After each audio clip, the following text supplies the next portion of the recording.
ചെറിയ പ്രായത്തിൽ തിരുനബി സല്ലല്ലാഹു അലൈഹി വസല്ലം തങ്ങളോടൊപ്പം കൂടുകയും നിർണായകമായ പല ഘട്ടങ്ങളിലും അവിടത്തോടൊപ്പം ഉണ്ടാവുകയും ഒരിക്കൽ തിരുനബി സല്ലല്ലാഹു അലൈഹി വസല്ലം തങ്ങൾ അവരെക്കുറിച്ച് എൻ്റെ സമൂഹത്തിലെ നിഷിദ്ധങ്ങളായ കാര്യങ്ങളെക്കുറിച്ചും അനുവദനീയമായ കാര്യങ്ങളെക്കുറിച്ചും ഏറ്റവും നന്നായി അറിയുന്ന ആള് മുആദ് ബിൻ ജബലാണ് എന്ന് വരെ പറയാൻ അത്രമാത്രം അവിടത്തോട് അടുക്കുകയും ചെയ്ത പ്രമുഖ സ്വഹാബിയാണ് മുആദ് ബിൻ ജബൽ റളിയല്ലാഹു അൻഹു. അവിടുത്തെ ചരിത്രം നമുക്ക് കേൾക്കാം.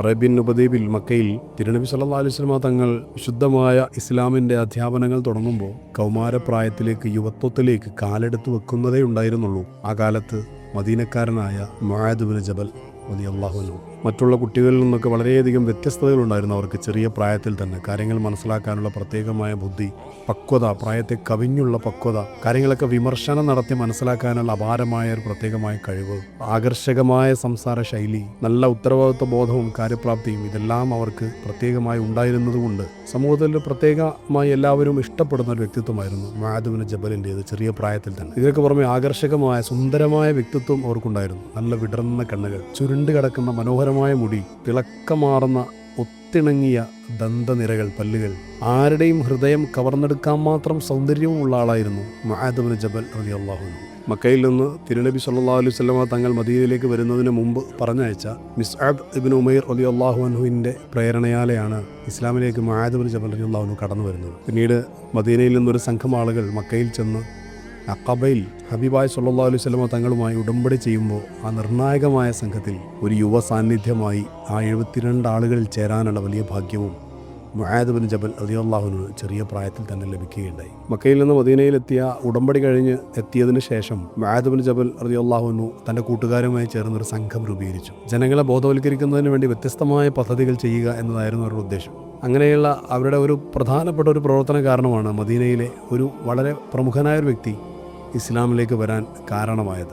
അംർ ഇബ്നുൽ ജമൂഹ് റളിയല്ലാഹു അൻഹു ആയിരുന്നു അങ്ങനെ ഇസ്ലാമിലേക്ക് വരാൻ കാരണമായ വ്യക്തി. ബനൂ സലമ ഗോത്രക്കാർക്കിടയിൽ വലിയ സ്ഥാനവും ഉന്നതമായ പദവിയും എല്ലാവരും ആദരിക്കുന്ന വ്യക്തിയുമായിരുന്നു അംർ ഇബ്നുൽ ജമൂഹ്. അകാലത്തെ എല്ലാ പ്രമാണിമാരെയും പോലെ വിലപിടിപ്പുള്ള നല്ലൊരു വിഗ്രഹം അദ്ദേഹത്തിനും സ്വന്തമായിട്ടുണ്ടായിരുന്നു. നല്ല മരത്തിൽ കൊത്തിയെടുത്ത് മനോഹരമായി ഉണ്ടാക്കി വെച്ച ഒരു അടിപൊളി വിഗ്രഹം അദ്ദേഹത്തിൻ്റെ വീട്ടിലുണ്ടായിരുന്നു. എല്ലാ ദിവസവും അതിനെ സംരക്ഷിക്കുകയും അതിനെ ശുശ്രൂഷിക്കുകയും അതിൽ നല്ല സുഗന്ധം പുരട്ടുകയും അതിനെപ്പോഴും തൻലീഫ് ചെയ്തുകൊണ്ടേയിരിക്കുന്നതിൽ അവർ വ്യാപൃതരായിരുന്നു. എല്ലാ പ്രഭാതത്തിലും അതിൻ്റെ പ്രത്യേകമായ കർമ്മങ്ങളൊക്കെ ചെയ്ത് പട്ടുവസ്ത്രങ്ങളൊക്കെ ധരിപ്പിക്കുമായിരുന്നു ആ ഒരു വിഗ്രഹത്തെ.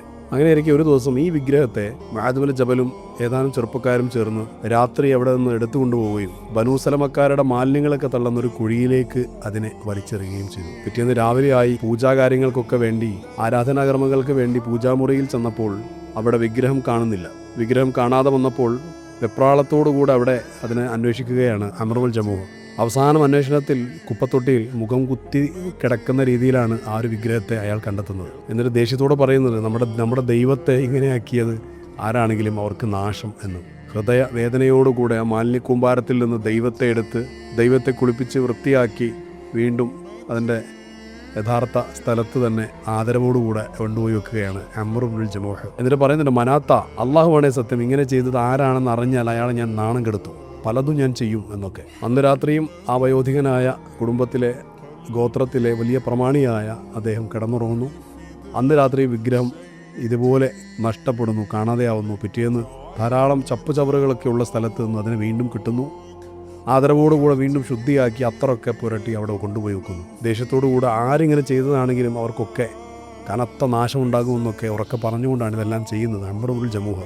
അടുത്ത ദിവസം ഇതുപോലെ തന്നെ സംഭവിച്ചു. കുപ്പത്തൊട്ടിയിൽ നിന്ന് വിഗ്രഹത്തെ കിട്ടുന്നു. ഇപ്രാവശ്യം ഒരു കാര്യം കൂടെ അംർ ഇബ്നുൽ ജമൂഹ് ചെയ്തു. വിഗ്രഹത്തെ കുപ്പത്തൊട്ടിയിൽ നിന്ന് കിട്ടി കഴുകി തുടച്ച് വൃത്തിയാക്കി വസ്ത്രങ്ങളൊക്കെ അണിയിച്ച് സുഗന്ധമൊക്കെ പുരട്ടിയതിന് ശേഷം തൻ്റെ വാളുകൂടെ ആ വിഗ്രഹത്തിൻ്റെ കഴുത്തിൽ തൂക്കിയിട്ടിട്ട് പറഞ്ഞു, സത്യമായിട്ടും ആരാണിങ്ങനെ ചെയ്യുന്നതെന്ന് എനിക്കറിയില്ല. അതുകൊണ്ട് നിനക്ക് വല്ല കഴിവും ഉണ്ടെങ്കിൽ നീ വാളെടുത്ത് നിന്നെ മോഷ്ടിക്കാൻ വരുന്ന ആളെ വേണ്ടത് ചെയ്യണം എന്ന് പറഞ്ഞുകൊണ്ടാണ് ആ മുറി വിട്ട് അംർ ഇബ്നുൽ ജമൂഹ് പോകുന്നത്. അന്ന് രാത്രിയും ചെറുപ്പക്കാർ അതിനെ എടുത്തുകൊണ്ടുപോയി ഒരു ചത്ത പട്ടിയുടെ കഴുത്തിൽ ചേർത്ത് കെട്ടി കുപ്പത്തൊട്ടിയിൽ തള്ളുകയാണ്. ഒരു പട്ടിയുടെ ശവത്തോടുകൂടെ ചേർത്ത് കുപ്പത്തൊട്ടിയിൽ തള്ളപ്പെട്ട രീതിയിൽ ദൈവത്തെ കണ്ട അംർ ഇബ്നുൽ ജമൂഹിൻ്റെ മനസ്സിൽ ചില മാറ്റത്തിന് അത് കാരണമാകുന്നുണ്ട്. എന്തെങ്കിലും കഴിവുണ്ടായിരുന്നെങ്കിൽ ഇതിന് പ്രതിരോധിക്കാൻ കഴിയുമായിരുന്നില്ലേ? ഒരു കഴിവുമില്ലാത്ത ഇത് ദൈവമാണോ? അങ്ങനെ തുടങ്ങിയിട്ടുള്ള ചില ചിന്തകൾ അവിടെ ഉണ്ടാവുകയാണ്. എന്നിട്ട് പറയുന്നുണ്ട്, അള്ളാഹുവാണേ സത്യം, നീ ദൈവമായിരുന്നുവെങ്കിൽ ഇങ്ങനെ ഒരു പട്ടിയുടെ ശവത്തോട് ചേർന്ന് ഒരിക്കലും നീ കിടക്കുമായിരുന്നില്ല. അതിനെ തുടർന്നാണ് ബനൂ സലമയുടെ നേതാവായിരുന്ന അംറുൽ ജമൂഹ് റളിയല്ലാഹു അൻഹു ഇസ്ലാമിലേക്ക് കടന്നു വരുന്നത്. അങ്ങനെയുള്ള കുറേ നല്ല നല്ല പ്രവർത്തനങ്ങൾക്ക് നേതൃത്വം കൊടുത്ത ആളായിരുന്നു മുആദ് ബിൻ ജബൽ റളിയല്ലാഹു അൻഹു. തിരുനബി സല്ലല്ലാഹു അലൈഹി വസല്ലം തങ്ങൾ പിന്നീട് മദീനയിലേക്ക് വന്നതോടുകൂടെ ഒരു നിഴൽ പോലെ ഹബീബിൻ്റെ കൂടെ എപ്പോഴും ഉണ്ടായിരുന്നു മുആദ് ബിൻ ജബൽ റളിയല്ലാഹു അൻഹു. പ്രത്യേകിച്ച് അവിടുത്തെ വാക്കുകൾ കേൾക്കുവാനും അവിടുത്തെയിൽ നിന്ന് ഖുർആൻ കേട്ട് മനഃപ്പാഠമാക്കുവാനും നിയമങ്ങൾ പഠിക്കുവാനും പ്രത്യേകമായ താല്പര്യമായിരുന്നു മുആദ് റളിയല്ലാഹു അൻഹു. അങ്ങനെ അള്ളാഹുവിൻ്റെ ഗ്രന്ഥത്തിലും ഇസ്ലാമിക നിയമങ്ങളിലും ദീനിൻ്റെ കാര്യത്തിലും ആഴത്തിലുള്ള അറിവ് നേടി മുആദ് ബിൻ ജബൽ റളിയല്ലാഹു അൻഹു. പിന്നീട് ഒരു പണ്ഡിതൻ, ഒരു വലിയ മഹാനായ ഒരാൾ ഇങ്ങനെ റിപ്പോർട്ട് ചെയ്യുന്നുണ്ട്. ഞാനൊരിക്കൽ ഹിംസിലെ ഒരു പള്ളിയിൽ പ്രവേശിച്ചപ്പോൾ അവിടെ മുടിയുള്ള ഒരു ചെറുപ്പക്കാരന് ചുറ്റും കുറേ ആളുകൾ ഒരുമിച്ച് കൂടിയതായി ഞാൻ കണ്ടു. ആ ചെറുപ്പക്കാരൻ സംസാരിക്കുമ്പോൾ വായിൽ നിന്ന് പ്രകാശവും മുത്തുരത്നങ്ങളും ഇങ്ങനെ പുറത്തേക്ക് ഒഴുകുന്നതായിട്ടാണ് എനിക്ക് തോന്നിയത്. അത്രമാത്രം സരളമായി സുന്ദരമായ ശൈലിയിൽ അള്ളാഹുവിൻ്റെ ദീന് പറഞ്ഞു കൊടുക്കുകയാണ് ചെറുപ്പക്കാരൻ. ഞാൻ അന്വേഷിച്ചു അതാരാണ്. അവരെന്നോട് പറഞ്ഞു അത് മുആദ് ബിൻ ജബൽ റളിയല്ലാഹു അൻഹു ആണെന്ന്. മറ്റൊരിക്കൽ അബൂ മുസ്ലിമിൽ ഖൗലാനി എന്നവർ വിവരിക്കുന്നത് ഇപ്രകാരമാണ്. ദമസ്കസിലെ പള്ളിയിലേക്ക് ഞാൻ ചെന്നപ്പോൾ അവിടെ തിരുനബി സല്ലല്ലാഹു അലൈഹി വസല്ലം തങ്ങളുടെ അനുചരയിൽപ്പെട്ട പ്രമുഖരായ ആളുകളുടെ നേതൃത്വത്തിലുള്ള വിജ്ഞാന സദസ്സ് ഞാൻ കണ്ടു. അവരുടെ കൂട്ടത്തിൽ വിടർന്ന കണ്ണുകളും തിളക്കമുള്ള പല്ലുകളുമുള്ള ഒരു യുവാവിനെയും ഞാൻ കണ്ടു. അവിടെയുള്ള വലിയ പണ്ഡിതന്മാർക്കൊക്കെ എന്തെങ്കിലും അഭിപ്രായ വ്യത്യാസങ്ങൾ, സംശയങ്ങൾ ഉണ്ടായാൽ അവസാന വാക്കിന് വേണ്ടി ആ യുവാവിന് നേരെയാണ് അവർ നോക്കുന്നത്. അതുകൊണ്ട് അത് കണ്ട് അതിൻ്റെ അരികിലിരുന്ന ഒരാളോട് ഞാൻ ചോദിച്ചു, അതാരാണ് യുവാവ്? ഇത്രമാത്രം അറിവുള്ള പ്രാധാന്യമുള്ള ചെറുപ്പക്കാരൻ ആരാണ്?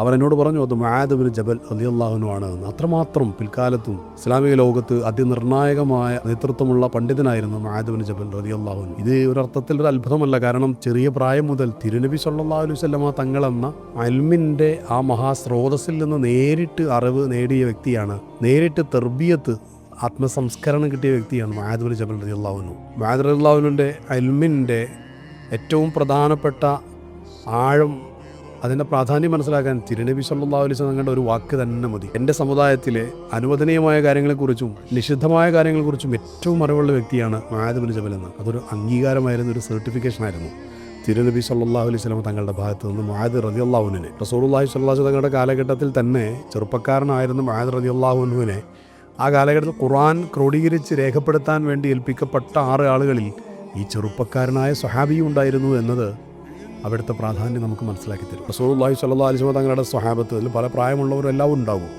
അവർക്ക് ഒരുമിച്ച് കൂടിയിരുന്ന ഒരു കാര്യം ചർച്ച ചെയ്യുകയാണെങ്കിൽ ആ കൂട്ടത്തിൽ മുആദ് ബിൻ ജബൽ ഉണ്ടെങ്കിൽ എല്ലാവരും അവരുടെ അഭിപ്രായം അറിയാൻ വേണ്ടി, ആധികാരികമായ മറുപടിക്ക് വേണ്ടി മുആദിനെയായിരുന്നു നോക്കിയിരുന്നത് റളിയല്ലാഹു അൻഹു. അവരെന്തെങ്കിലും സംസാരിക്കുന്നത് കേൾക്കാൻ വേണ്ടി ഇവരെല്ലാവരും നിശബ്ദരായി കാത്തിരിക്കുമായിരുന്നു. തിരുനബി സല്ലല്ലാഹു അലൈഹി വസല്ലം തങ്ങളുടെ വഫാത്തിന് ശേഷം ഖലീഫ അബൂബക്കർ സിദ്ദീഖ് റളിയല്ലാഹു അൻഹു, ഉമർ ഖത്താബ് റളിയല്ലാഹു അൻഹു എല്ലാം മുആദ് ബിൻ ജബൽ റളിയല്ലാഹു അൻഹുവിൻ്റെ പാണ്ഡിത്യവും കഴിവും വലിയ രീതിയിൽ സമൂഹത്തിന് വേണ്ടി ഉപയോഗപ്പെടുത്തിയിട്ടുണ്ട്. മക്ക വിജയത്തിന് ശേഷം ഒരുപാട് ആളുകൾ ഇസ്ലാമിലേക്ക് വരുന്നത് കണ്ട് അവർക്ക് ദീന് പഠിപ്പിക്കാൻ ആളെ ആവശ്യമാണ് എന്ന് മനസ്സിലാക്കിയ തിരുനബി സല്ലല്ലാഹു അലൈഹി വസല്ലം തങ്ങൾ അതിനുവേണ്ടി മക്കത്തേക്ക് പറഞ്ഞയക്കാൻ വേണ്ടി തെരഞ്ഞെടുത്തതും മുആദ് ബിൻ ജബൽ റളിയല്ലാഹു അൻഹുവിൻ്റെ നേതൃത്വമായിരുന്നു. മക്കയിൽ തൻ്റെ പ്രതിനിധിയായിട്ട് അത്താബ് ഇബ്നു ഉസൈദിനെ ഏൽപ്പിച്ചതോടൊപ്പം മതപരമായ കാര്യങ്ങൾ പഠിപ്പിച്ചു കൊടുക്കാൻ വേണ്ടി മുആദ് ബിൻ ജബലിനെയും ഒന്നിച്ചാണ് റസൂലുള്ളാഹി സ്വല്ലല്ലാഹു അലൈഹി വസല്ലം അയക്കുന്നത്. യമനിലെ രാജാക്കന്മാർ തങ്ങൾ ഇസ്ലാമിലേക്ക് വന്നതും കുറേ ആളുകൾ ഇനി വന്നുകൊണ്ടിരിക്കുന്ന അവർക്കൊക്കെ ദീന് പഠിപ്പിക്കാൻ യോഗ്യനായ ആളുകളെ വേണം അയച്ചു തരണമെന്ന് തിരുനബി സല്ലല്ലാഹു അലൈഹി വസല്ലം തങ്ങളോട് ദൂതന്മാരെ അയച്ച് ആവശ്യപ്പെട്ടു. ഈ ഒരു സുപ്രധാനമായ ദൗത്യം ചെയ്യുവാൻ വേണ്ടി ഒരു സംഘത്തെ റസൂൽ നിയോഗിച്ചു. സല്ലല്ലാഹു അലൈഹി വസല്ലം തങ്ങൾ നിയോഗിച്ച ആ സംഘത്തിൻ്റെ തലവനും മുആദ് ബിൻ ജബൽ റളിയല്ലാഹു അൻഹു ആയിരുന്നു. ആ ഒരു പ്രബോധക സംഘത്തെ ദീർഘമായ വഴിദൂരമുള്ള യമനിലേക്ക് യാത്ര അയച്ചുകൊണ്ട് തിരുനബി സല്ലല്ലാഹു അലൈഹി വസല്ലം തങ്ങൾ അല്പം അവരോടൊപ്പം സഞ്ചരിക്കുന്നുണ്ട് ചരിത്രത്തിൽ. മുആദ് റളിയല്ലാഹു അൻഹു വാഹനപ്പുറത്തും റസൂലുള്ളാഹി സ്വല്ലല്ലാഹു അലൈഹി വസല്ലം നടന്നുമാണ് റസൂലുള്ളാഹി ആ യാത്രയെ അനുഗമിക്കുന്നത്. ആ യാത്രയ്ക്ക് ചില പ്രത്യേകതകൾ ഉണ്ടായിരുന്നു.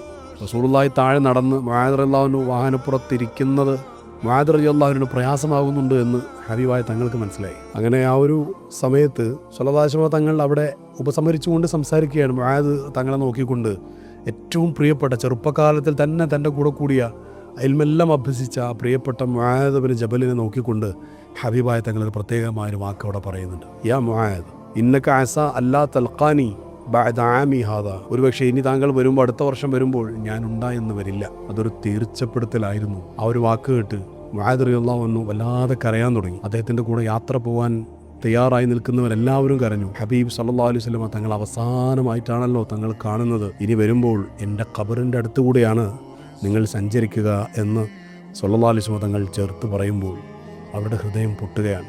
കാരണം ഓർമ്മ വെച്ച നാൾ മുതൽ ഏതൊരു മഹാപ്രതിഭയുടെ, ഏതൊരു മഹാഗുരുവിൻ്റെ, ഏതൊരു മഹാപ്രകാശത്തിൻ്റെ മുഖത്തേക്ക് നോക്കിയിരിക്കാനായിരുന്നുവോ തങ്ങൾ ആഗ്രഹിച്ചത്, ആ ഒരു സാന്നിധ്യത്തിൽ നിന്ന് പലപ്പോഴും യാത്രകൾ പോകേണ്ടി വന്നിട്ടുണ്ട് അവിടുത്തെ നിർദ്ദേശത്തിൽ. പക്ഷേ തിരിച്ചു വരുമ്പോൾ സന്തോഷത്തോടെ പുഞ്ചിരിച്ച് സ്വീകരിക്കാൻ ആ മഹാഗുരു സല്ലല്ലാഹു അലൈഹി വസല്ലം തങ്ങൾ അവിടെ ഉണ്ടായിരുന്നു മദീനത്ത്. ഇനി ഞങ്ങൾ മദീനത്തേക്ക് വരുമ്പോൾ ഞാനിവിടെ ഉണ്ടാവുകയില്ല, ഖബറിൻ്റെ അടുത്തുകൂടെയാണ് നിങ്ങൾ വരിക എന്നൊരു വാക്ക് ഓരോരുത്തരുടെയും ഹൃദയം പിടിച്ചുലക്കുന്ന, കരൾ പിളർക്കുന്ന അനുഭവമായിരുന്നു യഥാർത്ഥത്തിൽ. ഇവരാരും സല്ലല്ലാഹു അലൈഹി വസല്ലം തങ്ങളെ കണ്ട് കൊതി തീർന്നിട്ടുള്ള യാത്രയല്ല. ഹബീബായ തങ്ങൾ പറഞ്ഞതിൻ്റെ പേരിൽ, അവിടുത്തോടുള്ള അനുസരണയുടെ പേരിൽ, ആ പൊരുത്തത്തിന് വേണ്ടിയാണ് കാലാതിർത്തികളെല്ലാം താണ്ടി, ഭൂഖണ്ഡങ്ങൾ താണ്ടിക്കടന്ന് അവർക്ക് യാത്ര പോകുന്നത്. നിറഞ്ഞൊഴുകുന്ന കണ്ണുകളോടെയാണ് മുആദ് റളിയല്ലാഹു അൻഹു സംഘവും യാത്ര പോകുന്നത്. ഹബീബിനും ഒരു വല്ലാത്തൊരു നിമിഷമായിരുന്നു അത്. ആ പ്രിയപ്പെട്ടവരിനി അവസാനമായിട്ട് ഭൗതികമായ ലോകത്ത് കാണാൻ കഴിയില്ല എന്ന തീർച്ചയുണ്ടായിരുന്നു അവിടെ. നബി സല്ലല്ലാഹു അലൈഹി വസല്ലം തങ്ങളെ ഏൽപ്പിച്ച ദൗത്യം സുന്ദരമായി നിർവഹിച്ച് തിരിച്ചെത്തുന്നതിന് മുമ്പ് തന്നെ റസൂലുള്ളാഹി സ്വല്ലല്ലാഹു അലൈഹി വസല്ലം ഈ ലോകത്തോട് വിട പറയുകയാണ്. തിരിച്ചെത്തുന്ന മുആദ് റളിയല്ലാഹു അൻഹു നിശബ്ദമായി കിടക്കുന്ന ആളും മാരവങ്ങളും ഇല്ലാത്ത മദീന കണ്ട് പൊട്ടി കരയുന്ന രംഗം ചരിത്രത്തിലുണ്ട്. അത്രമാത്രം ഗാഢമായിരുന്നു ആ ബന്ധം.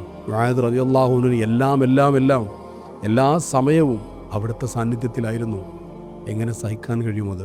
ഉമർ ഇബ്നുൽ ഖത്താബ് റളിയല്ലാഹു അൻഹു രണ്ടാം ഖലീഫയായി ഭരണം ഏറ്റെടുത്ത ആ ഘട്ടത്തിൽ ബനൂ കിലാബ് ഗോത്രത്തിലേക്ക് ഒരു ദൗത്യവുമായി മുആദ് ഇബ്നു ജബൽ റളിയല്ലാഹു അൻഹുവിനെ അവർ നിയോഗിച്ചു. ബനൂ കിലാബുകാർക്കിടയിൽ അവർക്കുള്ള ഭക്ഷണങ്ങൾ വീതിച്ച് നൽകുക, സമ്പന്നരിൽ നിന്ന് സക്കാത്ത് വാങ്ങി പാവപ്പെട്ടവർക്ക് എത്തിച്ചു കൊടുക്കുക തുടങ്ങിയ കാര്യങ്ങളായിരുന്നു നിർവഹിക്കാനുണ്ടായിരുന്നത്. ഈ പറഞ്ഞ കാര്യങ്ങളെല്ലാം കൃത്യമായി നിർവഹിച്ച് തിരിച്ചു വരുമ്പോൾ ഒട്ടകത്തിൻ്റെ പുറത്ത് വിരിക്കുന്നൊരു തുണിയായിരുന്നു മുആദ് റളിയല്ലാഹു അൻഹുവിൻ്റെ ചുമലിൽ ഉണ്ടായിരുന്നത്. അങ്ങനെ ഭാര്യയുടെ അടുത്തെത്തി ഭാര്യ മുആദ് തങ്ങളോട് ചോദിക്കുന്നുണ്ട്, ഗവർണർമാർ സാധാരണ അവരുടെ വീട്ടുകാർക്ക് എന്തെങ്കിലും സമ്മാനങ്ങളൊക്കെ കൊണ്ടുവരാറുണ്ട്, നിങ്ങൾ എനിക്ക് എന്ത് സമ്മാനമാണ് കൊണ്ടുവന്നത്?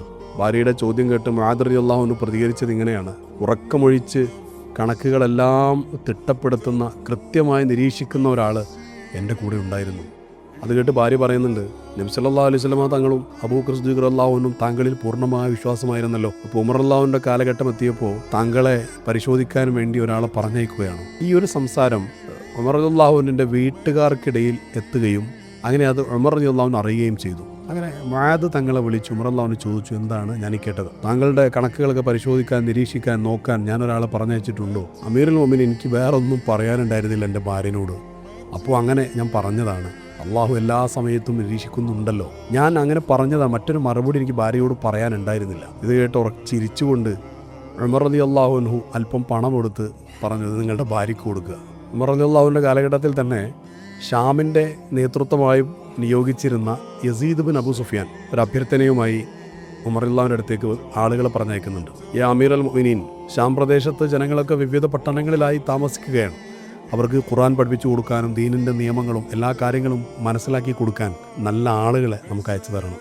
ഉടനെ തിരുനബി സല്ലല്ലാഹു അലൈഹി വസല്ലം തങ്ങളുടെ കാലഘട്ടത്തിൽ ഖുർആൻ ക്രോഡീകരിക്കാൻ വേണ്ടി ഏൽപ്പിക്കപ്പെട്ടിരുന്ന 5 സ്വഹാബികളെയും അവർ വിളിച്ചു. മുആദ് ഇബ്നു ജബൽ റളിയല്ലാഹു അൻഹു, ഉബാദത്ത് ഇബ്നു സാമിത്ത് റളിയല്ലാഹു അൻഹു, അബൂ അയ്യൂബ് അൻസാരി റളിയല്ലാഹു അൻഹു, ഉബയ്യ് ഇബ്നു കഅബ് റളിയല്ലാഹു അൻഹു, അബൂ ദർദാ റളിയല്ലാഹു അൻഹു എന്നിവരാണ് 5 പേര്. ഈ 5 ആളുകളും വന്നു. എന്നിട്ട് അവരോട് പറഞ്ഞു, ഷാം പ്രദേശത്ത് നിന്ന് ഒരു അറിയിപ്പുണ്ടായിട്ടുണ്ട്, അവർക്ക് ഖുർആനും മതകാര്യങ്ങളൊക്കെ അറിയിച്ചു കൊടുക്കാൻ വേണ്ടി കുറച്ച് ആളുകളെ വേണമെന്ന് ആവശ്യപ്പെട്ടിട്ടുണ്ട്. അപ്പോൾ നിങ്ങളുടെ കൂട്ടത്തിൽ നിന്ന് ഏതെങ്കിലും 3 ആളുകൾ അതിന് വേണ്ടി തയ്യാറായി എന്നോട് സഹകരിക്കണം. എന്നിട്ട് പറഞ്ഞു, നമുക്ക് ഒന്നുകിൽ നറുക്കെടുത്തിട്ട് തീരുമാനിക്കാം, അല്ലെങ്കിൽ ഞാൻ 3 ആളുകളെ പറയാം, എന്ത് വേണമെങ്കിലും ചെയ്യാം എന്ന് പറഞ്ഞപ്പോൾ അവർ പറഞ്ഞു, നറുക്കെടുപ്പൊന്നും വേണ്ട. കാരണം നമ്മൾ എന്തിനാണ് നറുക്കെടുക്കുന്നത്? കാരണം അബൂ അയ്യൂബ് അൻസാരി പ്രായമേറെ ചെന്ന ഒരാളാണ്, ഉബയ്യാണെങ്കിൽ രോഗിയുമാണ്. ബാക്കി ഞങ്ങൾ 3 പേരാ ഉള്ളത്. ഞങ്ങൾ 3 പേരും ആ കാര്യം നിർവഹിച്ചു കൊള്ളാം. സന്തോഷത്തോടെ, നറുക്കെടുപ്പൊന്നും ഇല്ലാതെ തന്നെ അവർ ഏറ്റെടുക്കുകയാണ്. സന്തോഷത്തോടെ ഉമർ റളിയല്ലാഹു അൻഹു അംഗീകരിച്ചുകൊണ്ട് അവരെ യാത്രയാക്കുക. നിങ്ങൾ 3 പേരും പോയിക്കൊള്ളുക.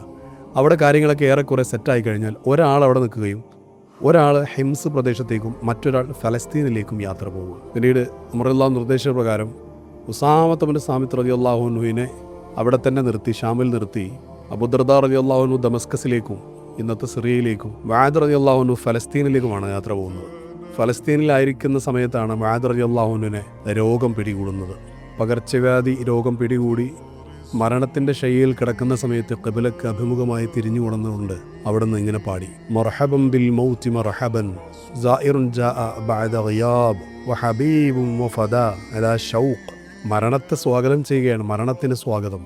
കുറേ കാലത്തെ ഇടവേളക്ക് വരികയാണ് ഈ ഒരു സന്ദർശകൻ, മരണമെന്ന സന്ദർശകൻ, ഏറെക്കാലത്തെ കാത്തിരിപ്പിനൊടുവിൽ പ്രിയപ്പെട്ട ആള് എത്തിയിരിക്കുന്നു എന്നാണ് ആ പറഞ്ഞതിൻ്റെ അർത്ഥം. തുടർന്ന് കണ്ണുകൾ ആകാശത്തേക്ക് ഉയർത്തി അവിടുന്ന് ഇങ്ങനെ പ്രാർത്ഥിച്ചു: പടച്ചവനെ, ഈ ലോകത്തെ അരുവികളും സുന്ദരമായ ലോകത്തുള്ള ഓരോ കാര്യങ്ങളുടെ ഒന്നും പേരിൽ ഞാൻ ഈ ലോകത്തെ ഇഷ്ടപ്പെട്ടില്ലായിരുന്നുവെന്ന് നിനക്കറിയാം. പണ്ഡിതന്മാർ ഒന്നിച്ചു ചേർന്ന് അൽമ ചർച്ച ചെയ്യുന്ന സദസ്സുകളായിരുന്നു ഞാൻ ഇഷ്ടപ്പെട്ടത് ഏറെയും. അതുകൊണ്ട് സത്യവിശ്വാസികൾ ആത്മാവിനെ സ്വീകരിക്കുന്ന രീതിയിൽ സാധുവായ എന്നെയും നീ സ്വീകരിക്കുക. തുടർന്ന് വളരെ സാവധാനം ശാന്തമായി പുഞ്ചിരിച്ചുകൊണ്ട് മഹാനവറുകൾ അള്ളാഹുവിലേക്ക് യാത്രയാവുകയാണ്. തിരുനബി സല്ലല്ലാഹു അലൈഹി വസല്ലം ഏറെ സ്നേഹിച്ച ആ മഹാസ്വഹാബി വര്യർ അവരുടെ കൂടെ ജന്നാത്തുൽ ഫിർദൗസിൽ അല്ലാഹു സുബ്ഹാനഹു വ തആല നമുക്കും ഒരവസരം നൽകി അനുഗ്രഹിക്കട്ടെ. ആമീൻ യാ റബ്ബൽ ആലമീൻ.